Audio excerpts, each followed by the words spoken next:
Well, a very good evening, East Africa. Time for Bottomline. East Africa, this being the eve to actually a day two when we wrap up the year. Of course, we have a lot lined up for you, including what's been happening across the region throughout the year. We'll be taking a snapshot of some of the big stories, as well as some of the major visits we've witnessed in the course of 2016. My name is Abedina. We'll start you off with the highlights. 2 out of the 6 EAC member countries technically remain at war. We track the peace process in Burundi and South Sudan. We have a candid discussion with prominent leaders on the state of the region. They came bearing messages of goodies, just what the high-profile visits to the region meant for East Africans.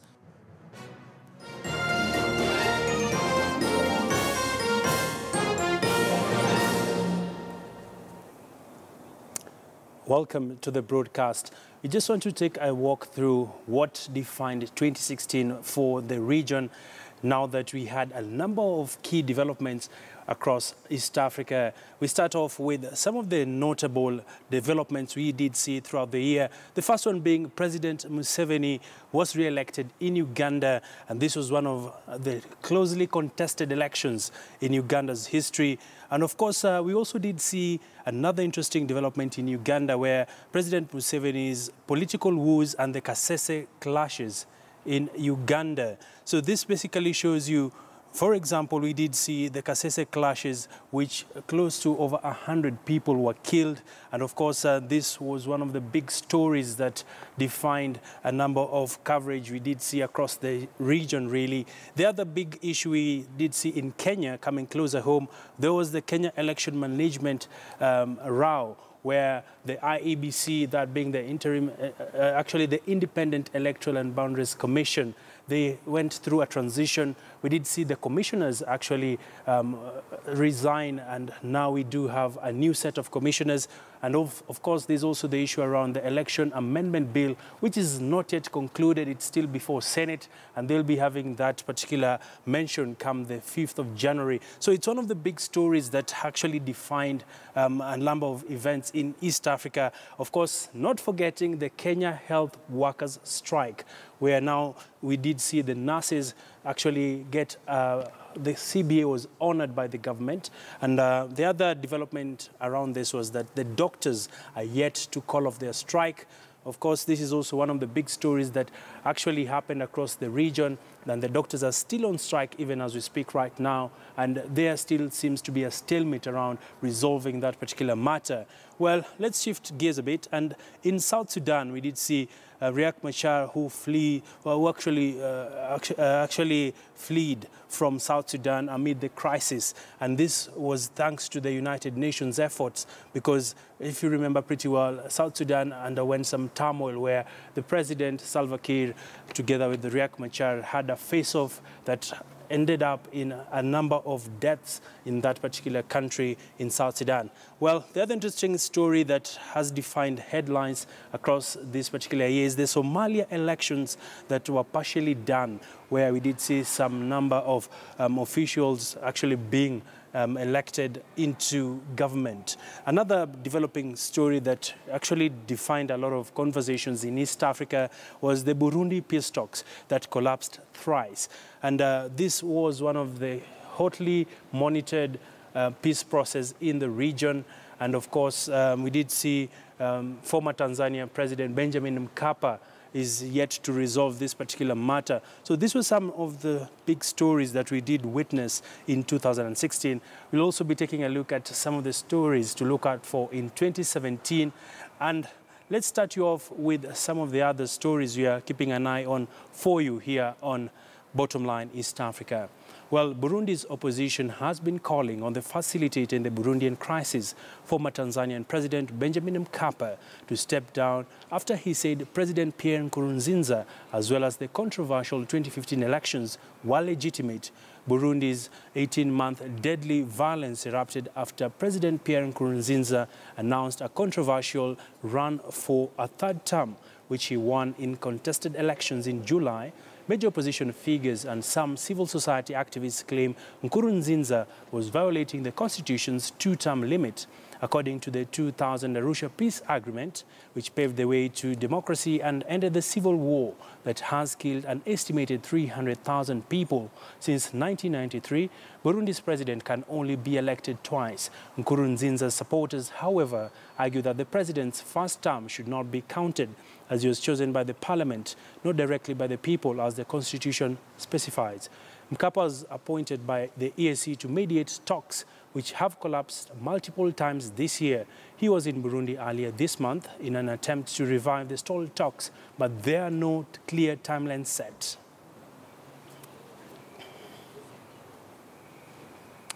And still keeping it with matters Burundi, meanwhile, the number of Burundian refugees in Rwanda has increased to 81,834, with about 51,437 refugees living in Mahama camp, making it the largest refugee camp in Rwanda.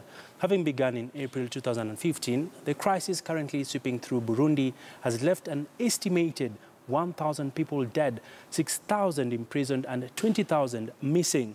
Our reporter in Kigali, Eugene Anangwe, has a report from the Mahama refugee camp. The Mahama refugee camp is home to over 53,000 Burundians who fled their country since violence erupted in 2015 due to political turmoil. So the statistics for males and females, they are closer. And also, another thing I want to say is that more than 50% of the population of the camp is composed of children under 18. Early this year, Burundi accused Rwanda of using this camp to train some of the refugees into a militia group. A confidential report to the United Nations Security Council by a group of experts in February this year accused Rwanda of recruiting and training Burundian refugees with the goal of causing more chaos in Burundi, an allegation that these refugees vehemently deny. Wanajifanya watu wazuri. Wanataka nchi ilitupokea itutupe kule tuende tukufe kama nasema kila muda tutakufa kama ifuimejira. No, we will never do that. But we think that God will see that one day. It's the only one who can change the situation in my country. But anyway, I can ask to the international community to do whatever so they can see what to do. Right. In a separate interview, Alex Chamwada had asked Burundi's External Relations Minister Alain Nyamitwe on what assurance is in place that it is safe for these refugees to return home. It's safe to come back. Those who have issues, they need to tell us which issues they have, and we work them out to allow them to come and live peacefully in this country. No. Right now, I'm not ready to go back home just because I know that every day, every single day, people are killed. Tulikimbia hapa mwaka jana, ilikuwa mwezi wa Aprili wa 4. Wakasema siku chache mtarudi, jana mtarudi. Tukasubiri kurudi bado hatupati. Na wengine tukasikia kuna wengine walitoka Ulaya, wengine walitoka sehemu nyingi, na wa Museveni wa Uganda wote walikuja wakazungumza. Hakuna kitu cha kutoka. Labda tunachopata ni kweli kutudanganya waseme ni amani Burundi, muje mukae mrudi nyumbani, lakini kionekana kutudanganya twende batu. Well, a lot of life lessons to be learned from the refugee camp here in Mahama. And one thing is for sure, that our leaders have to act up and do the right thing and ensure a refugee-free world. I'm Eugene Anangwe. Thank you, Eugene, for that report. And meanwhile, Kenyan envoy in Burundi, Ambassador Ken Vitisia, implored upon the conflicting sides of the conflict to give dialogue a chance. He spoke exclusively to Eugene Anangwe in Bujumbura.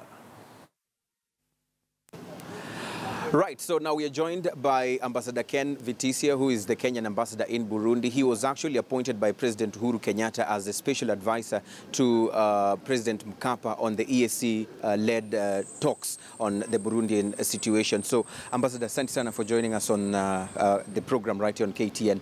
Could you just give us a sneak peek into what has also been going on in this talk so far? Thank you, Anangwe. Since my appointment last year, yes. We have held several talks in Arusha, aimed at trying to narrow the differences between the opposition and the government. Yes. These talks have given us an impression of exactly what the problems are and where we need to seek help from the government and the opposition in trying to have the talks move forward. Where are the problems? Where are the problems? The problem is, according to Mkapa, Yes. there is no seriousness from both sides to dialogue. But the visit here today shows that there is seriousness from the government side to be able to talk to the opposition if a proper roadmap is given. We are here to provide a proper roadmap to the government, to talk with the government and the opposition parties and government parties that are here in Burundi.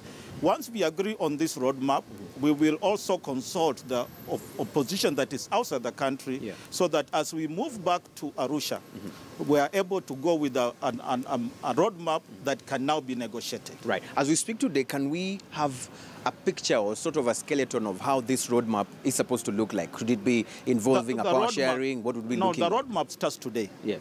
That is consultations with the government, consultations with important political actors inside Burundi, consultations with the various registered political parties, and then obviously seek the views of the government in regard to the implementation of the roadmap. Right. Once we have done that, we'll share now this roadmap with the international community, which we have already held several meetings with them today. We have held meetings with the Russian ambassador, the Chinese ambassador, the US ambassador, the European ambassadors, all towards seeking a common consensus on the way forward. This common consensus we are now going to discuss with President Nkurunziza tomorrow, so that we also seek their support for the roadmap, which is very important. Right. And in my view, it is important that the government gives us that support so that we are able to conclude this dialogue by June next year. In the roadmap, we will continue with informal consultations between the government and select groups of opposition actors. We are trying to see those who are outside, those who can be part of the dialogue process, because the government insists that those who are involved in the coup might not be part of the dialogue, although we are still negotiating to see how many of those people can be part of the dialogue. Right. Because we believe you negotiate with your enemies, you don't negotiate with your friends. Indeed. And those are all Burundians, and we are insisting on an inclusive dialogue between all Burundians when we go back to Arusha. And this brings us to the issue of hardline positions, because we have other players who are participating in this dialogue from the outside, including the EU, who are calling for compromise between the two groups. And we are seeing a hardline position from the government saying that, we cannot sit down if this, opposition group under this umbrella body, who we are labeled as terrorist groups, are also sitting here. And on the other side, they're also having their demands. So how do we go about this? We have hardline positions from both sides. Yes. The opposition, those who are refusing to accept the legitimacy of the government, that is a hardline position and very unrealistic. For the government, also very unrealistic to assume that the opposition does not exist. It does exist. That's why we have a crisis. So these are the two hardline positions. We, as the facilitators, want to find common ground so that those outside accept the reality that there is a government, and the government inside to accept the reality that there is an opposition that needs to be talked to. Yeah. And finally, the EAC. Of course, there's been a lot of finger pointing, and of course also today when we have a Secretary General who's from Burundi, there are others from the opposition who have accused, them as being, sidelining the opposition and taking sides in this kind of talks, especially being facilitated by the Secretariat. What would you say about this? This is the work of the facilitator. The EAC Secretariat only are facilitating us to facilitate. So they have no role whatever in the dialogue itself. The EAC heads of states at the summit appointed Museveni first is the mediator. Mkapa is the facilitator. The EAC is to facilitate the work of the facilitator and the mediator. They have no role at all in the mediation, all in advising the mediator. Right. So there'll be no conflict of interest. There should be no conflict. Thank you so much, sir, Thank you for your time. Sana. Right, that is Ambassador Ken Vitisia, the ambassador of Kenya to Burundi, of course, giving us details concerning the ongoing talks right here in Bujumbura. Of course, there's been a lot of talk concerning these particular negotiations. They stalled once and stalled again, and there is a push right now to actually see how they can be again restarted and resuscitated for the sake of finding a common ground for both the government of Burundi and those in the opposition. We'll keep you up to date on the happenings right here, so stay tuned to KTN News. Well, on to another part of the region riddled with conflict. That is South Sudan, where President Salva Kiir has called for a national dialogue to end the 3-year-long civil war. In a speech to Parliament, Kiir said the dialogue would consolidate peace in the country. Power wrangles between Kiir and his former deputy Riek Machar plunged the world's newest nation into a brutal, destructive and ongoing civil war in December 2013. Kiir said a panel of eminent personalities and people of consensus would guide the national dialogue, which would involve all the people of South Sudan, but did not say who the panel members would be. Kiir's troops, our allied militia, have been accused of ethnic massacres, rape and sexual slavery, looting, pillage and the forced recruitment of child soldiers. Rebels have perpetrated similar crimes. I'm asking you, the people of South Sudan, to forgive me for any mistakes I might have committed.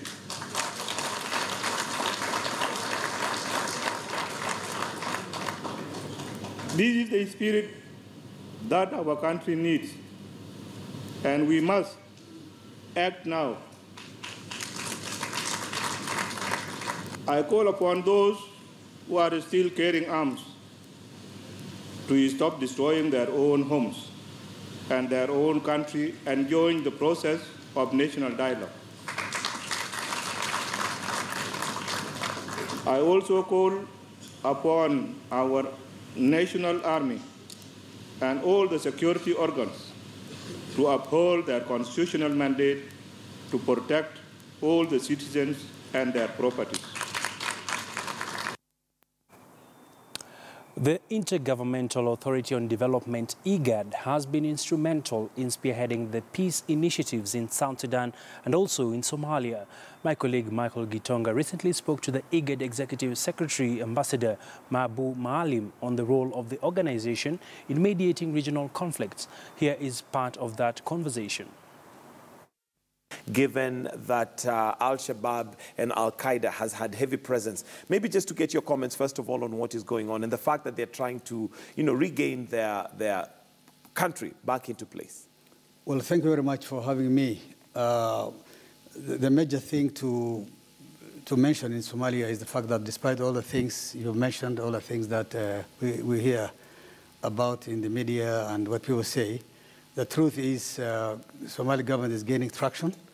A lot of positive issues have happened over the last 4 or 5 years since the start of this government that's in position now, whose elections for the presidential nomination is coming up on 28th of this month. However, as you said, there are challenges, definitely. Right now, the country is suffering a very serious drought.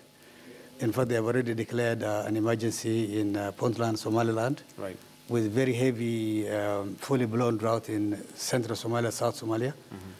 Recently, there was also a livestock export ban by some of the Middle Eastern countries. Then, as you know, the last 4 years, there has been remittances, stoppage. The kind of the remittances that really the country in Somalia and many of the other countries in the Horn of Africa have been dependent on, have been stopped for a long time now. So these things coupled together has given a lot of stress to the government and those of us who work for the government. So despite all the issues that are happening positively, there are also all these negatives that is really not their fault. It's definitely a very challenging time for them. And of course, IGAD has a huge responsibility in the region to ensure that there's smooth transition as much as it can. What is IGAD doing to ensure that Somalia finally stands on its feet? Well, as you know, if it has not been for IGAD, really, if I were asked what is the most important thing that IGAD has done for Somalia, it is the fact that it has kept Somalia on the international radar for 25 years. I mean, you've seen states failing, emergencies coming and going, and after a few weeks or a few months, disappearing out of the international radar completely. Now, IGAD is a neighbor to Somalia, as a host country to a lot of Somali refugees, and as Somalia being a founding member of IGAD, the biggest thing we've been striving to do is to keep the issues of Somalia on the international radar. Luckily, we managed to do that. Secondly, we managed also to support Somalia by becoming the most crucial and important troops contributing countries for what is referred to as AMISOM. The greatest number of troop contributors are from our countries. Right. We have also been able to mobilize resources for Somalia, huge amounts of resources, as you know, because of sovereignty issues, because of past debts from financial institutions. Somalia, unlike other countries, cannot borrow and cannot probably get certain grants. So we've managed to set up third-party financing mechanisms for Somalia. So even development-wise, we support it. We are also helping Somalia in trying to form the Somali National Army and to help them in forming a civil service administration, help them in financial management. So we basically have worked with Somalia over a very long period of time. Yeah. Okay, what would you say is the progress? Because one of the areas that has been a challenge for Somalia to stand on its feet is having an army that can take care of their internal issues. Is there anything IGAD is doing to ensure that that is realized sooner than later?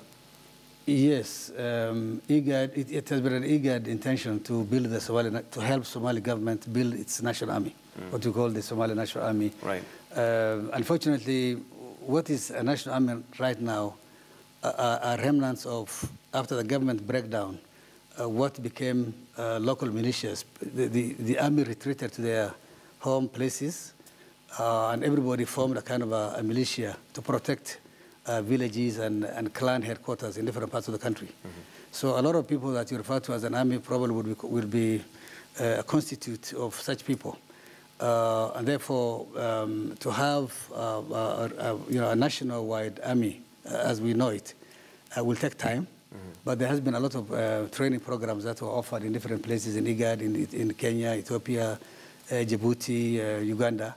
And we are trying to work on the possibility of probably getting commissioned officers, training, recruiting fresh officers, training them, posting them in different parts of Somalia, doing that to the NCO, non-commissioned officers level, and then do a post cross-transfer systems so that we have semblance of national army. Thanks, Michael, for that. And as the year comes to an end, East Africa has seen a bountiful visit from top leaders ranging from politicians, top global business influencers. East Africa hosted the very first Tokyo International Conference on African Development out of Tokyo. From Kigali to Nairobi and even Arusha, an array of leaders came calling with baskets of goodies. Zinzi Kibiku gives us the roundup of the top leaders that visited the region.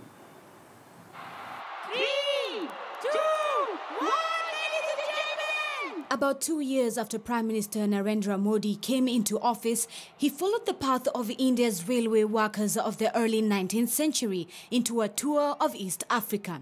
Tanzania and Kenya were the last stop of his Africa tour, which also included South Africa. His agenda: to solidify deals on energy and trade and remind the continent of the culture bond it shares with India.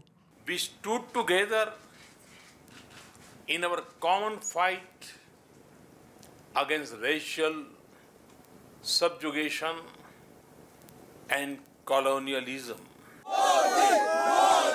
Thousands of patients from Africa travel to India every year to seek specialized treatment. In 2015, more than 10,000 Kenyans did so, spending $98 million.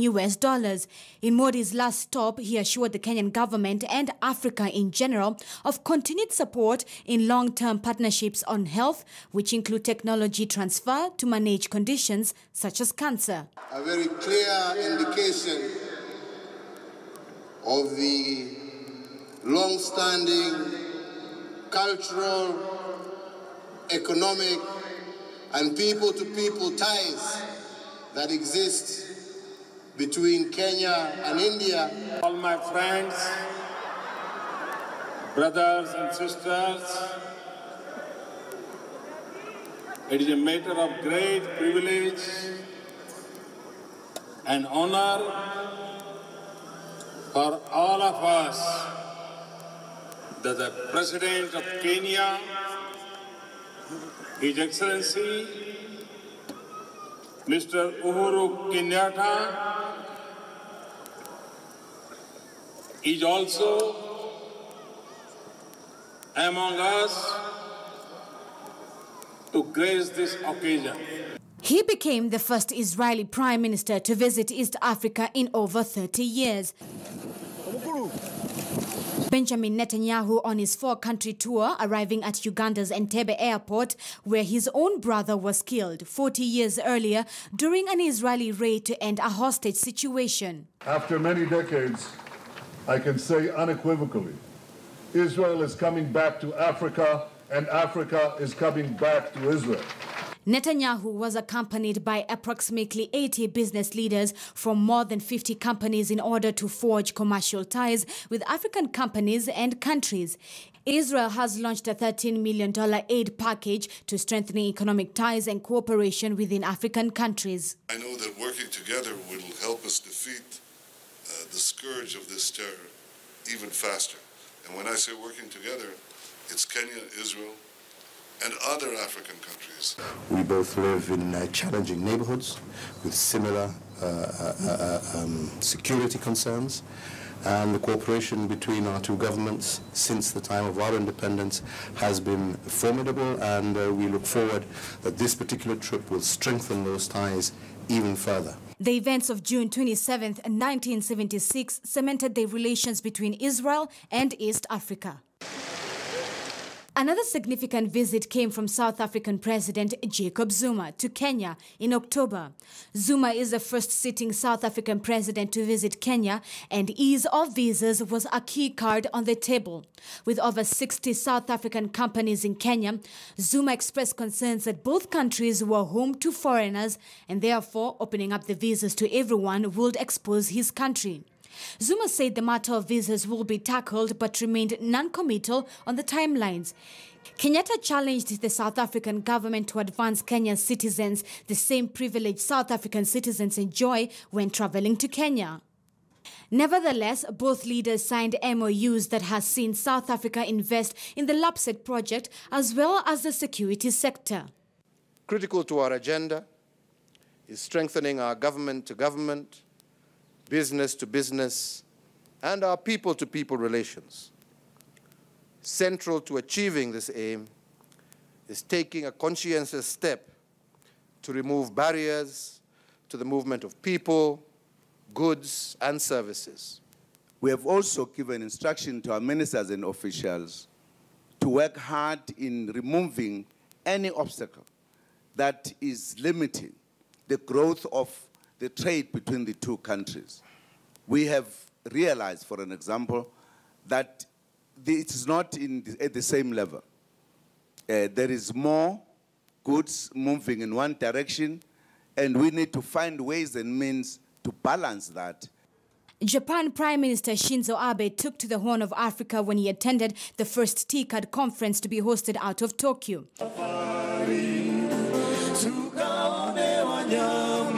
The visit came with a basket of goodies with 73 deals signed, 20 of those involving Kenyan companies in a move to boost trade between Africa and Japan. The Asian giant committed 3 trillion Kenyan shillings to support infrastructure development, education and healthcare expansion in Africa. The synergistic spirit of this conference stands in such marked contrast to the sinister spirit of that one many, many years ago.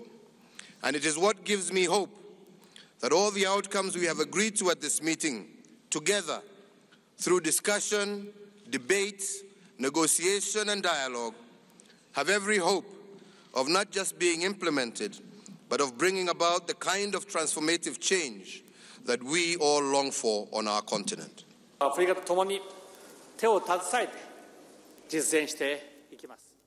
We agreed to promote trade and investment. We have just signed an investment agreement, which will be an important milestone. We will further accelerate consultations by aiming to conclude tax treaty. 発展を支援していきます。 Billionaire and CEO of Facebook Mark Zuckerberg made his first visit to the continent. First stop, Nigeria. Zuckerberg staged a surprise visit to the country's economic capital, Lagos. Zuckerberg thrilled Nigerians by walking around the streets of Lagos without any sign of armed security. He was also spotted jogging on the Lekki Bridge. Nigeria monthly active users in 2016 grew to 16 million. Hence, Zuckerberg made no secret of his interest in Nigerian startups and other African tech industries. Kenya has approximately 6 million Facebook users. In his visit to Kenya, the tech mogul stated that the future will be built in Africa. He visited innovation hubs and also got insights on the Kenyan mobile money innovation. Zinzi Kibiku, KTN News. Well, some of those particular visits, we actually covered them as well. And of course, it translates to some good news for the economy, where we're seeing a lot of money being injected. Let's now expand our focus beyond East Africa to the close to 20 elections that took place across Africa in 2016. Ghana and Benin stood out as the most peaceful and democratic, while countries like Uganda were mired by violence, as Gabon and Gambia had disputed outcomes. Lillian Odera now takes us on a journey across the continent to revisit the outcomes of Africa's most memorable polls this year.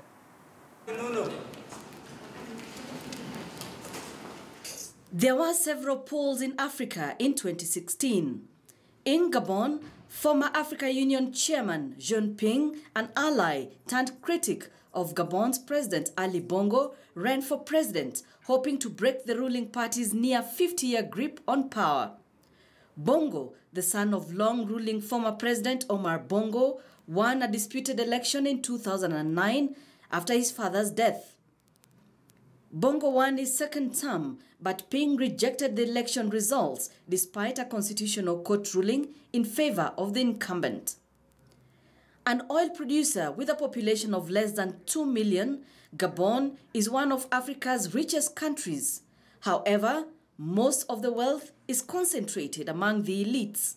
Ping criticized Bongo's failure to distribute Gabon's oil riches more evenly among the population. C'est un problème de dire simplement que it is a problem to just say that because of the terrible mismanagement of Ali, because a family has been in power for 50 years, because in reality, we must enter modernity and people don't want to keep on seeing the same system in place anymore. Avoir le système en place. In Uganda, tensions simmered as President Yoweri Museveni won a February election with 60% of the vote, extending his 30-year rule by another 5-year term. Main opposition leader Kizza Besigye and other candidates rejected the results, alleging widespread rigging and intimidation by security forces.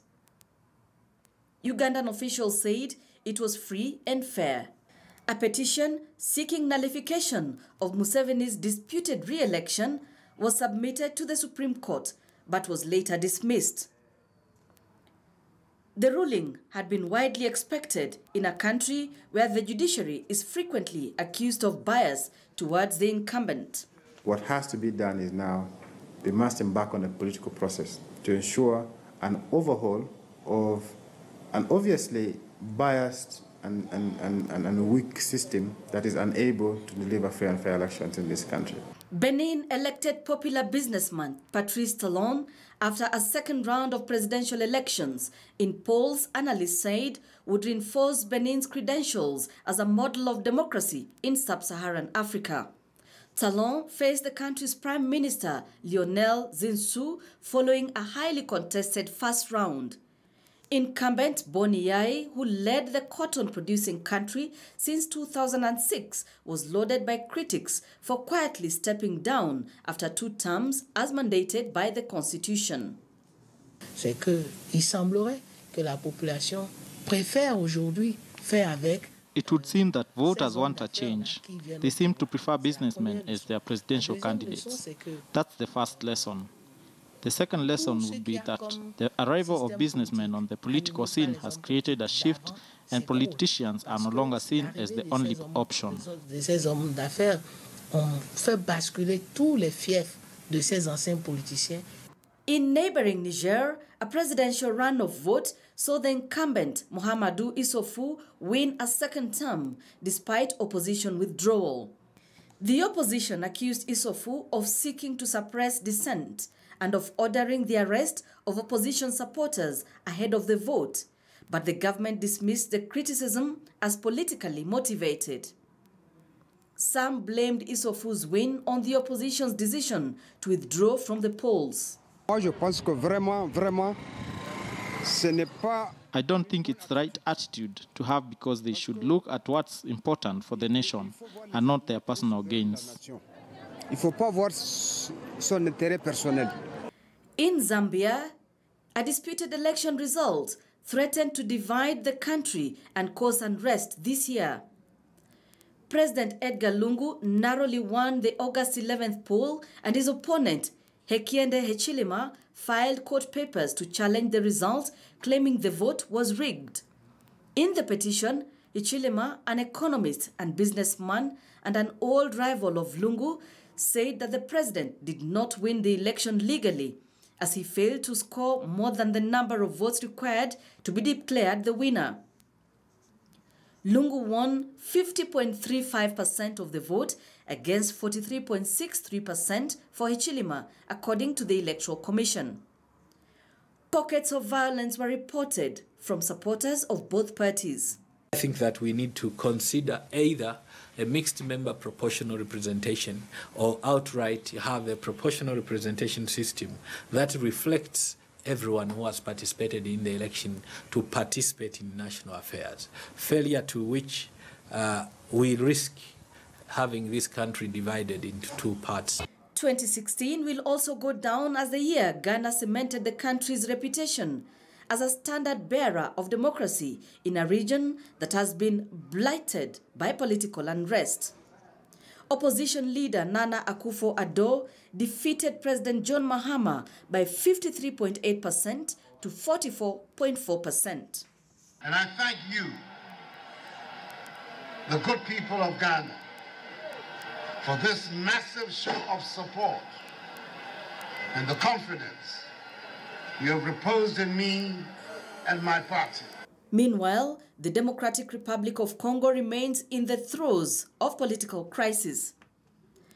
President Joseph Kabila, in power since 2001, was required by the constitution to step down when his second term ended on December 19th. The government said logistical and budgetary problems prevented it from holding the vote on time, while his opponents claimed he was deliberately delaying the polls to extend his rule. Congo has never experienced a political transition of power. In Gambia, a shock opposition victory brought hopes that the small West African country can achieve its first peaceful transition of power in more than 50 years. Yahya Jammeh, who took power in a coup in 1994, initially conceded defeat to little-known challenger Adama Barrow, but in a dramatic about-turn, he rejected the voting results just a week after the polls and challenged the outcome at Gambia's Supreme Court. The result as they are still stands. And the only recourse, of course, when you have any problem with the results of the election, one has to appeal to the Supreme Court. Liberian President Ellen Johnson Sirleaf, a Nobel Peace Laureate, has been leading a delegation representing regional bloc ECOWAS that also includes Nigeria's Muhammadu Buhari to find a solution to the current impasse. Jammeh's 22 years of autocratic rule are tainted by allegations of widespread human rights abuses. Lilian Odera, KTN News. Many thanks there, Lilian. And moving closer home now, in Uganda, Winnie Byanyima, the wife of Uganda's opposition leader, Kizza Besigye, is not ruling out the possibility that she could run for the country's presidency. Although she is not sure whether she will contest, Byanyima says she has what it takes for the top job. Our reporter Sharon Momanyi recently caught up with Byanyima and engaged her on an array of issues, including her work at the helm of Oxfam International and her vision for the continent. Let's listen in. Thank you very much for making the time to speak to us this evening. Thank you for inviting me. So maybe we can start by talking about the high-level meeting that we've been having here in Nairobi, and what has been your agenda and your area of focus as Oxfam at that high-level meeting that speaks about, international development and cooperation in development. This is a very important meeting. That's why I'm here leading an Oxfam delegation, because development cooperation, as we have known it, is currently being diluted, both in terms of quantity and in terms of quality. And this is bad. It's bad for the world. It's bad for international solidarity. It's bad for human rights. It's bad for peace and security of our world. So we're here to call for development cooperation that serves its true purposes, which are to fight and eliminate poverty in the developing countries. But what we are seeing today is that rich countries are sitting alone in the OECD, in the club of rich countries, and are redefining development cooperation. They are diverting more and more of it towards supporting their own private sector instead of supporting the local private sector and creating jobs in poor countries. They're using more and more of it to stop people from fleeing persecution and wars. We are here to suggest very strongly that development cooperation should, first of all, we should keep the quantity, keep the purpose, and use it strategically to help poor countries gain sovereignty over their own development process. That means strengthening their ownership of development, closing the gap in their budgets so that they are fully independent in financing their development. So this means supporting tax justice, supporting developing countries to raise the domestic resources they need. That means tackling this huge problem of tax dodging by big companies and wealthy individuals. So aid should be used for that purpose. Right now, too little of it is being used for supporting this tax agenda. We are saying use it for that purpose. We are also saying use it to strengthen the citizen-state compact, strengthen citizens' capacity to claim their rights, to oversee how governments spend, and use it also to strengthen government's capacity to deliver services. That's their role. So those are some of the issues we are fighting on. The other one is about women. And maybe before we talk about women, because I know we'd want to dwell around that for a bit. Yeah. You talk about a dilution of both the quality and quantity of development cooperation. And just from an international relations perspective, some of the things that dilute this quality are, varying degrees of national interest. What is the global, perhaps first the political will to have this kind of different levels of engagement and cooperation, and then how do countries then overcome that little thing called national interest for cooperation? Okay, first of all, this development cooperation is part of international solidarity and international cooperation in order to have a safer, more just, more peaceful world. Because we know that problems don't remain within borders. When you have extreme levels of inequality, poverty that is biting and deep, the problems that ensue don't stay within borders. They hurt everybody. Epidemics flow across borders. Crime, organized crime flows across borders. Refugees, when there's conflict, flow across borders. So development cooperation is part of the project of stabilizing the world. But what is unfortunate is that they are not even here, the rich countries. And Oxfam is very upset about that. It's a global meeting. It's a very important meeting, but they have downgraded it. Only about 3 of the rich countries are here at ministerial level. The rest have sent really middle level, junior level staff to represent them. This is not right. It shows that they are lacking commitment to this very important instrument for global development. What we are seeing is that, on the other hand, within the OECD, interesting conversation there by Sharon Momanyi with Uganda's opposition leader wife, that is Byanyima, just sharing her views about what she feels Africa needs to do. Well, as we wrap up Bottom Line, we just want to take a look at some of the events that will shape 2017 as we have a day to go. And top on the list will be the AU Commission Chair elections, which are slated for January. There are 5 candidates, and among those 5 candidates, we have our very own Amina Mohamed, actually Ambassador Amina Mohamed, who is gunning for the AU Chair Commission. And of course, it will be one of the key issues that will be up for discussion come January. And a lot of the candidates drawn across Africa, including West Africa. We have a representative from Senegal, CAR, as well as even Kenya taking part in that particular election. Let's see how that goes in the coming days. The other interesting one to watch out for will be the Kenya elections that will be in August 2017, and it is not yet clear whether the opposition candidate will settle on one candidate, but so far the list continues to grow with some new declarations by different politicians indicating their intention to take up the top job. It will be a hotly contested election between the current administration being led by President Uhuru Kenyatta, as well as the opposition, which will be fielding a number of candidates. Well, the other interesting story that will be shaping headlines in 2017 will be in Rwanda, where Kagame will be seeking a re-election in Rwanda. Of course, President Kagame has been at the helm of the leadership at that particular country for close to a decade now, and it will be interesting to see whether there'll be any strong politicians coming through to just challenge him in that particular election. The other big story to watch out for in 2017 will be the South Sudan and Burundi peace talks.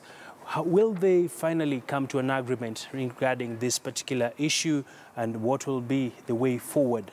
And as we wrap up, the road linking Kenya and Tanzania through Taita Taveta is also due for completion in May next year, and this will be one of the key economic projects that will open the corridors across East Africa. And of course, this was one of the key agreements between Kenya and Tanzania. And lastly, the East Africa community has been undergoing some serious financial distress when it comes to funding, with a number of the member countries yet to fully pay up. Of course, Rwanda is one of the countries that has already met all its obligations. We'll be seeing how this will pan out in 2017. Will the countries be able to match this up? And of course, we'll be keeping an eye for you on Bottom Line East Africa. Well, on behalf of the entire team that makes Bottom Line a success, including our producer and our regional affairs editor, Lillian Odera, we do wish you a happy new year. And as you go into 2017, make sure to always keep a date with Bottom Line East Africa. My name is Abegina. Do enjoy the rest of the viewing. Coming up next is Friday Briefing with Betty Chow.